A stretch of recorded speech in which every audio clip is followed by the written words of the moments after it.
Headlines presented by elegant steel, India's number 1 QST बार। भरोसा दिखता नहीं टिकता है। सासाराम में बीजेपी के पूर्व विधायक जवाहर प्रसाद गिरफ्तार। सांप्रदायिक हिंसा मामले में हुई गिरफ्तारी।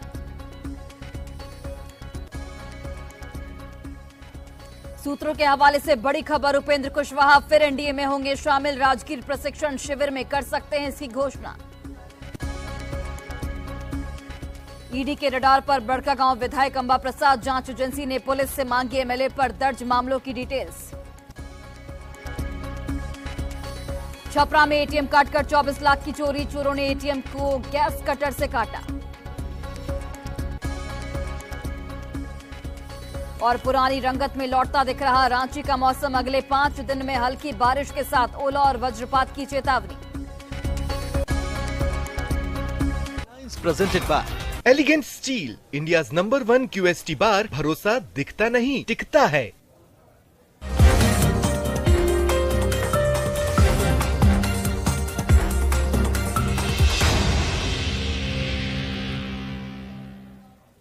नमस्कार, बहुत स्वागत है आपका न्यूज रूम लाइव में। आपके साथ मैं हूं सोनाली सिंह। बुलेटिन की शुरुआत करते हैं बड़ी खबर के साथ। और बड़ी खबर इस वक्त पटना से सामने आ रही है। शिक्षक बहाली को लेकर कैबिनेट में प्रस्ताव भेजा गया है। मई के पहले हफ्ते में इस पर मोहर भी लग सकती है। शिक्षा विभाग ने शिक्षक बहाली को लेकर कैबिनेट में प्रस्ताव भेजा है। शिक्षा विभाग ने वैकेंसी का प्रस्ताव यहां पर भेजा है।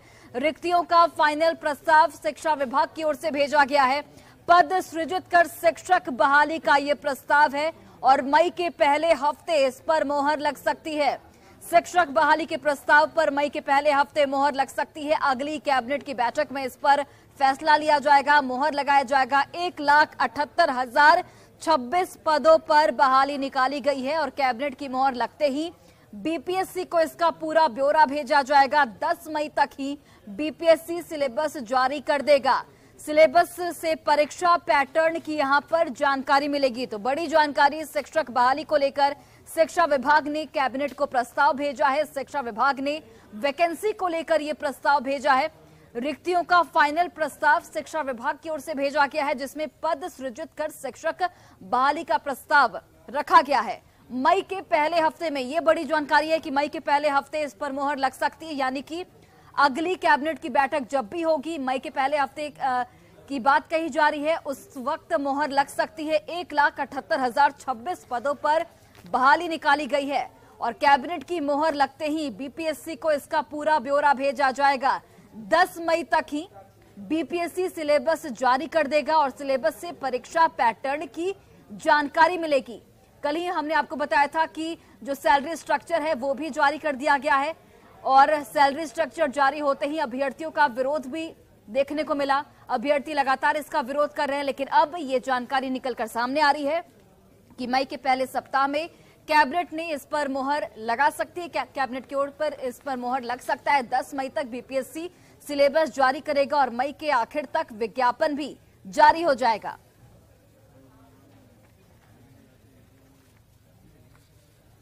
तो बड़ी जानकारी आप तक पहुंचाने शिक्षक बहाली पर यह बड़ी खबर। शिक्षा विभाग ने कैबिनेट को प्रस्ताव भेजा है। शिक्षा विभाग ने वैकेंसी को लेकर यह प्रस्ताव भेजा है।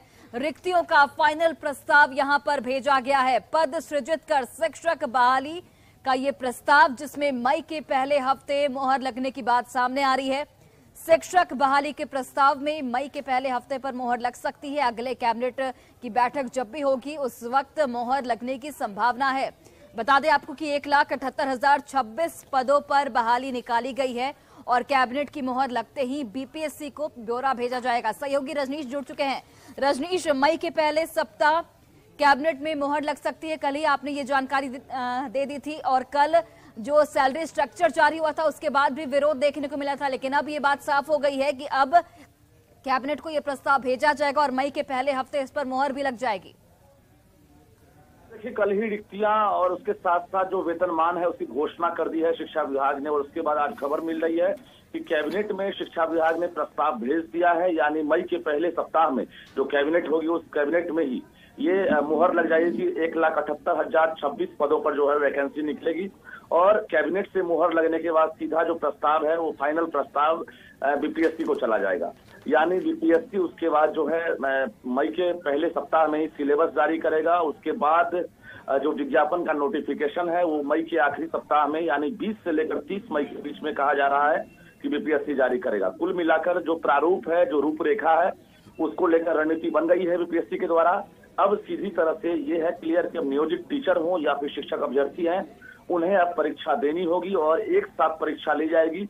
2 सीटिंग में परीक्षा होगी, नो नेगेटिव मार्किंग का प्रावधान होगा, ऑब्जेक्टिव प्रश्न पूछे जाएंगे और उसके साथ साथ जो प्रारंभिक स्कूल के जो स्टूडेंट होंगे उनके लिए, जो गुरुजी बहाल होंगे उनके लिए जनरल स्टडीज से सवाल पूछे जाएंगे। साथ ही जो माध्यमिक और उच्च माध्यमिक वाले होंगे उनके लिए जनरल स्टडीज के साथ साथ जो सब्जेक्ट वाइज प्रश्न है वो पूछे जाएंगे। तो इस सिलेबस जो जारी होगा उसमें परीक्षा को लेकर तमाम जो असमंजस है और जो प्रश्न को लेकर है वो क्लियर हो जाएंगे। हालांकि 100 नंबर के पूर्णांक होंगे या 150 नंबर के पूर्णांक होंगे, इसको लेकर आयोग ने अभी तक निर्णय नहीं लिया है। 10 मई तक जो है एक बैठक होगी, अहम बैठक। उस बैठक में शिक्षा विभाग से ही प्रस्ताव लिया जाएगा और उसके भी अधिकारी शामिल होंगे और उसके बाद फाइनल परीक्षा को लेकर जो फैसला होगा वो 10 मई तक हो जाएगा। जी रजनीश, जिस तरीके से कल जो सैलरी स्ट्रक्चर है वो जारी हुआ, उसके बाद अभ्यर्थियों का विरोध भी देखने को मिला, क्या कुछ संशोधन की गुंजाइश है उसमें? क्या सरकार एक बार फिर से उस पर फैसला ले सकती है, चिंतन कर सकती है?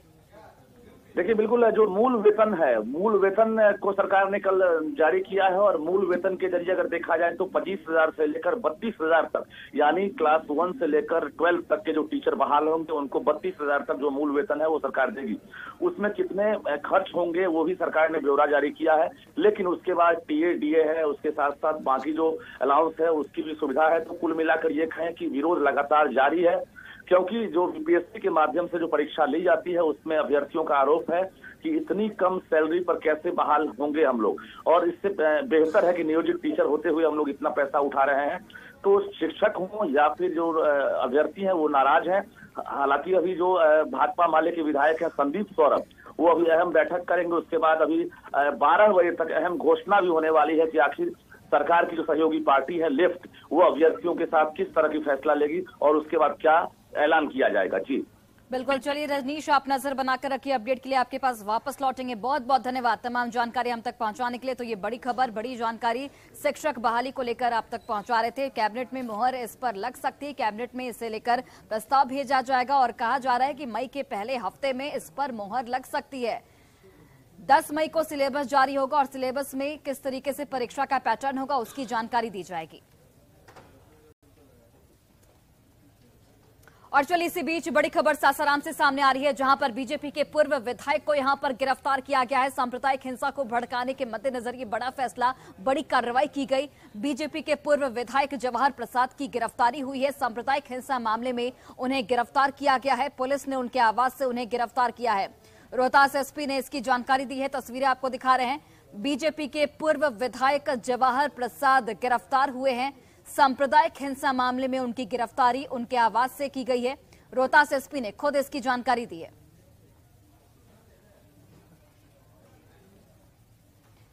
तो बड़ी जानकारी, बड़ी खबर सासाराम से, बीजेपी के पूर्व विधायक गिरफ्तार किए गए हैं। पूर्व विधायक जवाहर प्रसाद की गिरफ्तारी हुई है। रोहतास एसपी ने खुद इसकी पुष्टि की। सांप्रदायिक हिंसा मामले में उन्हें गिरफ्तार किया गया है। पुलिस ने उनके आवास से उन्हें गिरफ्तार किया है। आगे की कार्रवाई, उनसे पूछताछ अब आगे चलकर की जाएगी। सांप्रदायिक हिंसा का यह पूरा मामला जिसमें पूर्व विधायक जवाहर प्रसाद की गिरफ्तारी हुई है। रोहतास एसपी ने खुद इसकी जानकारी दी। पुलिस ने उनके आवास से उन्हें गिरफ्तार किया है। तो बड़ी जानकारी, बड़ी खबर सासाराम से। और तस्वीरें भी आप देखिए, तस्वीरें भी आपको लगातार दिखा रहे हैं। बीजेपी के पूर्व विधायक जवाहर प्रसाद गिरफ्तार हुए हैं। रोहतास एसपी ने खुद इसकी जानकारी दी है। सांप्रदायिक हिंसा मामले में इन्हें गिरफ्तार किया गया है।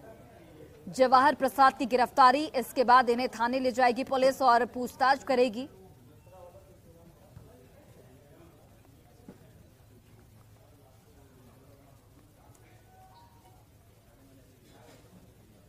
वही देखिए, सासाराम में बीजेपी नेता की गिरफ्तारी के बारे में नीतीश कुमार ने एक बड़ा बयान दिया। नीतीश कुमार ने कहा है कि इस पूरे मामले की बारीकी से जांच की गई और जिस भी दल का जो भी नेता होगा, अगर उसमें शामिल होगा, सांप्रदायिक हिंसा में शामिल होगा, तो उसे त्वरित तौर पर गिरफ्तार किया जाएगा। आरोप लगेगा और उसको जांच करता है पुलिस, देखेगा तो जो कुछ भी होगा उस पर एक्शन होता है। कहीं किसी को रोका थोड़ी जाता है, सब कुछ करता है। आप जानते हैं आज तक हमने कभी इंटरफेयर किया है क्या कि इसको पकड़ो, इसको मत पकड़ो? हम लोग इस पर नहीं कर सकते। लेकिन अब भाजपा क्या बोलेगी, पर होगा अपना देखेगा।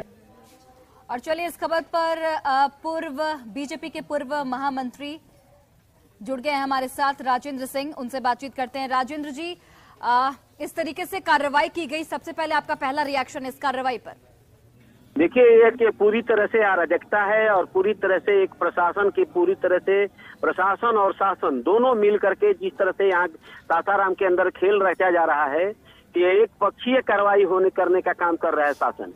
और जिस तरह से जवाहिर प्रसाद पूरे रात डीआईजी साहब ने लेकर के पूरे रात उनको शांति व्यवस्था बना करके अपनी गाड़ी में बैठा कर उनके घर से निकाल कर घुमाते रहे और फिर इसके बाद आज रात में 12 बजे रात में उनको चोर की तरह गिरफ्तार करके लाया गया है। एक तरह से एक पक्षी एक नहीं है, सैकड़ों ऐसे कार्यकर्ताओं को जो जबरदस्ती इस केस में इन्वॉल्व नहीं है, ऐसे लोगों को ला करके जेल में खाना पुट्टी करने का काम किया जा रहा है। इस काम की बहुत घोर भर्त्सना करते हैं और भारतीय जनता पार्टी इसके लिए सड़क पर उतर के काम आंदोलन करने का काम करेगी। राजेंद्र जी, नीतीश कुमार ने कहा है कि चाहे दोषी किसी भी दल का हो, उसे बख्शा नहीं जाएगा, कार्रवाई होगी। दोषी वो तब ना जिसको जो है रात भर लेकर के डीआईजी साहब रात भर लेकर के घूमते रहे, रात भर उसको जो है कि चल करके शांति व्यवस्था कायम कराइए। हम लोगों ने पूरी तरह से शासन और प्रशासन की जानकारी में है कि हम लोगों ने मिल करके सब शासन प्रशासन को सहयोग करने का काम किया जहां भी इस तरह, लेकिन एक पक्षीय काम करने का, हमारे लोगों को गिरफ्तार करने का काम, एक पक्षीय कार्रवाई करने का काम यहाँ के जिला पदाधिकारी सब कर रहे हैं। और जिस तरह से यह हो रहा है यह पूरी तरह से घोर भर्त्सना है और इस कार्रवाई की कड़ी चोर डकैत की तरह गिरफ्तार किया जा रहा है। जो आम दिन थाने के अंदर सब जगह लोग घूम करके मिलने जुलने वाले लोगों को रात को 12 बजे गिरफ्तार करने का काम किया जा रहा है, जिसकी मैं घोर भर्त्सना करता हूँ। आगे की स्ट्रेटेजी क्या होगी आप लोगों की, किस तरीके से विरोध करेंगे? हम लोग विरोध प्रशासन से मेरी बात हो रही है और प्रशासन अनुमति दे चाहे नहीं दे, हम लोग हर हालत में धरना और प्रदर्शन करेंगे। आवश्यकता होगा तो सासाराम बंद का भी आह्वान करेंगे। हम लोग जहां तक इस लड़ाई को ले जाना होगा, जनता को किसी के भरोसे नहीं छोड़ेंगे। जनता के लिए हम लोग पूरी तरह से लड़ाई लड़ने का काम करेंगे और सड़क से सदन तक इस लड़ाई को उठाएंगे। बिल्कुल। चलिए राजेंद्र जी, बहुत बहुत धन्यवाद हमसे बातचीत करने के लिए। और देखिए, सहयोगी अजीत ने ग्राउंड जीरो पर जाकर वहां का जायजा लिया, वो भी आप देखिए। भाजपा के 5 बार विधायक रह चुके जवाहर प्रसाद की गिरफ्तारी हुई है। सासाराम में जो सांप्रदायिक दंगा हुआ था, हिंसा हुआ था, उस मामले में पूर्व विधायक की गिरफ्तारी हुई है और उन्हें जेल भी भेज दिया गया है। चूँकि देर रात पुलिस उनके आवास पर पहुंची और उसके बाद उनको लेकर थाने लाई, नगर थाना में रखा गया और बाद में उन्हें सीधे सीजीएम कोर्ट में पेश करने के बाद उन्हें जेल भेज दिया गया। भाजपा के कुछ वरिष्ठ कार्यकर्ता और स्थानीय कार्यकर्ता है, आइए हम उनसे बात करते हैं। क्या मामला है, पूर्व विधायक जी को जेल भेजा गया? देखिए, मामला कुछ नहीं है। मामला पूरी तरह से नीतीश कुमार के द्वारा एक शासित जो राज्य है, ये गुंडागर्दी पर उतर गए हैं और पूरी तरह से जो लोग जो अपराध कर रहे हैं, जिन लोगों ने दंगा फैलाया, उनको गिरफ्तार नहीं करके, जिन लोगों ने डीआईजी के साथ उनके आग्रह पर, डीआईजी के आग्रह पर जो रात भर जिनको घुमाकर शांति की अपील करवाया और उसी व्यक्ति को गिरफ्तार करके आज जेल भेजने का काम किया है। और ये भी नहीं कि वो लुके छिपे थे, वो खुलेआम सड़क पर थे, खुलेआम अपने घर में थे। रात के 12 बजे सोने के बाद पूरे परिवार के सामने उठा करके उनको लाने का काम किया। यह घोर अराजकता है, घोर गुंडई है, घोर अपराध के द्वारा, शासन के द्वारा किया गया कार्य है। पार्टी की अगली रणनीति क्या है? पार्टी की अगली रणनीति है कि हम लोग सड़क पर जल्द ही उतरने वाले हैं। 24 घंटा के अंदर आपको यह मालूम हो जाएगा कि हम लोग क्या करने वाले हैं। प्रशासन के खिलाफ यहाँ अपने समाज के पक्ष में हम लोग उतर करके उनको बचाने का काम करेंगे। प्रशासन की, नीतीश कुमार की जो भी औकात है अपनी पूरी ताकत लगा दे, हम लोग सड़क पर उतर करके उनका ईंट का जवाब पत्थर से देने का काम करेंगे। ये भाजपा के पूर्व महामंत्री राजेंद्र सिंह जी हैं, तो बता दें कि जिस तरह से गिरफ्तारी हुई है उसको लेकर भाजपा कार्यकर्ता में आक्रोश है और भी कुछ कार्यकर्ता है उनसे हम बात करते हैं कि बताइए अरेस्टिंग हुई है, क्या अगला रणनीति रहेगा? हमारी पार्टी की रणनीति जो है, भारतीय जनता पार्टी रोहतास जिले आगे की रणनीति के तौर पे धरना देने का काम करेगी और चूंकि प्रशासन से हम अपील करते हैं कि हम लोग उनसे परमिशन मांगेंगे और परमिशन देने का काम करेंगे, क्योंकि भारतीय जनता पार्टी के कार्यकर्ता अनुशासन में चलते हैं और अनुशासन के तहत ही हम ईंट का जवाब पत्थर से देने का काम करेंगे। और सबसे बड़ी बात यह है कि प्रशासन को हम लोग हिदायत देते हैं कि जो भी हमारे कार्यकर्ता को या अरेस्टिंग 12 बजे रात को चोर डकैत की तरह जवाहर जी को 12 बजे रात में उठाया जाता है, जबकि एक दिन पहले वो हमारे विरोधी दल के नेता हैं विजय सिन्हा जी, वो सर्किट हाउस में उनके साथ लगातार रह रहे हैं, लेकिन वहाँ पर उनकी जो है अरेस्टिंग नहीं होती है और उनको चोर डकैत की तरह 12 बजे रात में अरेस्टिंग किया जाता है। हमारे भारतीय जनता पार्टी के कार्यकर्ता अनुशासित कार्यकर्ता हैं, अगर उनको जवाब मिल जाए कि आपके वारंट है खिलाफ में, तो वो खुद ही थाने में जाकर सरेंडर कर जाएंगे, लेकिन ये इस तरह की कोताही प्रशासन की बर्दाश्त नहीं की जाएगी। और चलिए बड़ी खबर छपरा से सामने आ रही है, जहां पर चोरों के हौसले बुलंद हैं। चोरों ने एटीएम काटकर 24 लाख की यहां पर चोरी की है और पुलिस फिलहाल मामले की छानबीन में जुटी हुई है। एटीएम काटकर 24 लाख की चोरी की गई। चोरों ने एटीएम को गैस कटर से यहां पर काटा है और उसमें रखे कैश निकाल लिए हैं। फिलहाल पुलिस ने कैश मैनेजमेंट वाले एजेंसी को बुलाया है। मिली जानकारी के अनुसार कल ही कैश डालने वाली एजेंसी ने एटीएम में 24 लाख रुपए डाले थे और चोरों की बुरी नजर एटीएम पर पड़ गई थी।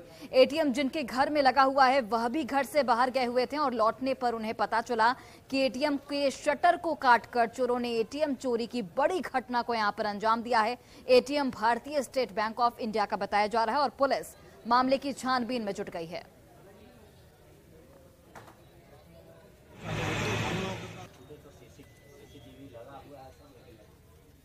और गोपालगंज में उत्पाद विभाग की टीम ने शराब के खिलाफ एक बड़ा अभियान चलाया है और 46 लोगों को यहां पर गिरफ्तार किया गया है। बता दें आपको कि जिसमें 12 शराब तस्कर शामिल हैं और करीब 34 लोग शराब पीने वाले बताए जा रहे हैं। इनके पास से भारी मात्रा में देसी और विदेशी शराब बरामद की गई है। ये सभी लोग उत्तर प्रदेश से शराब की खेप लेकर गोपालगंज की ओर आ रहे थे, तभी ये बड़ी कार्रवाई की गई। ज्यादातर गिरफ्तारियां उत्तर प्रदेश के सीमावर्ती इलाकों में बनाए गए चेक पोस्ट से यहां पर की गई है, जिसमें 46 लोगों को गिरफ्तार किया गया है और 34 लोग इसमें शराब पीने वाले बताए जा रहे हैं और 12 शराब तस्कर इसमें शामिल हैं। नोडल रेड हम लोग का हुआ है गोपालगंज में, उसमें कुल 46 व्यक्तियों की गिरफ्तारी हुई है, जिसमें 34 व्यक्ति जो है वो शराब का सेवन किए हुए थे और 12 लोग शराब के साथ गिरफ्तार हुए हैं। तो उन 46 के विरुद्ध जो है हम लोग विधि सम्मत कार्रवाई कर रहे हैं। तो शराब भी बरामद हुई? हाँ, जो 12 लोग हैं उनके साथ शराब भी बरामद हुई। और रांची से बड़ी खबर आपको बता रहे हैं, वेल्डिंग गैराज में गैस टैंकर फटा है जिसमें एक युवक की मौत हो गई है और करीब 2 लोग इस वक्त जख्मी बताए जा रहे हैं। मृतक का नाम संजू मलिक है। दोनों घायल का अस्पताल में इलाज जारी है। गैराज में टैंकर वेल्डिंग का काम होता था। मेसरा ओपी क्षेत्र में यह बड़ा हादसा हुआ, जहां वेल्डिंग गैराज में गैस टैंकर फट जाता है और हादसे में एक युवक की मौत हो गई। 2 लोग जख्मी बताए जा रहे हैं। मृतक का नाम संजू मलिक है। दोनों घायलों का फिलहाल अस्पताल में इलाज जारी है, जिनकी स्थिति गंभीर बनी हुई है। गैराज में टैंकर वेल्डिंग का काम होता था और इसी दौरान यह बड़ा हादसा हो गया।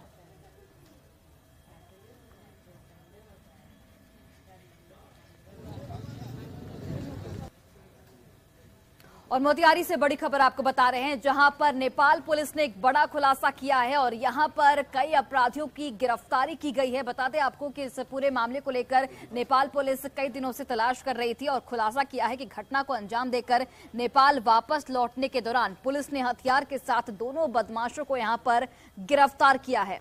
एडीजी पुलिस मुख्यालय जितेंद्र सिंह गंगवार ने बताया कि अंतर्राष्ट्रीय अपराधियों पर नकेल कसने के लिए 5 डकैती निरोधक दल का यहां पर गठन किया गया है। इसके अलावा इस काम में एसटीएफ को भी लगाया गया है। इधर मोतिहारी जिला के घोड़ा सहन और भिलाही ओपी अंतर्गत नेपाल की सीमा से सटे गांव में गृह डकैती की 2 घटनाएं हुई थी। इन दोनों घटनाओं में पुलिस के द्वारा लगातार कार्रवाई की गई और इसमें अपराध कर्मियों के बारे में सक्रिय सूत्र पुलिस को मिल गए हैं। पुलिस के द्वारा अभी तक के थाना क्षेत्र में जो भी अनुसंधान हुआ, जो भी सूचना इकट्ठा की गई, उसके आधार पर यह पता चल गया है कि नेपाल की तरफ से मोटरसाइकिल से अपराध कर्मी आए थे, उनके द्वारा घटना की गई और नेपाल की तरफ भागने के क्रम में संदेह के आधार पर 2 व्यक्तियों को पकड़ा गया। 2 व्यक्तियों की विधिवत तलाशी लेने पर उनके पास से देसी कस्टा, जिंदा गोली, मोटरसाइकिल बरामद हुआ। इन व्यक्तियों ने अपनी पूछताछ में बताया कि दोनों पूर्वी चंपारण के हैं मूलतः, लेकिन वर्तमान में नेपाल में रहते हैं और नेपाल के लोगों के साथ और वहां के अपराध कर्मियों से मिलकर भारत के सीमावर्ती क्षेत्र में घुसकर डकैती करते हैं या चोरी करते हैं और कहीं पर भी कोई विरोध होने पर वो गोलियां भी चलाते हैं। और फिलहाल इस बुलेटिन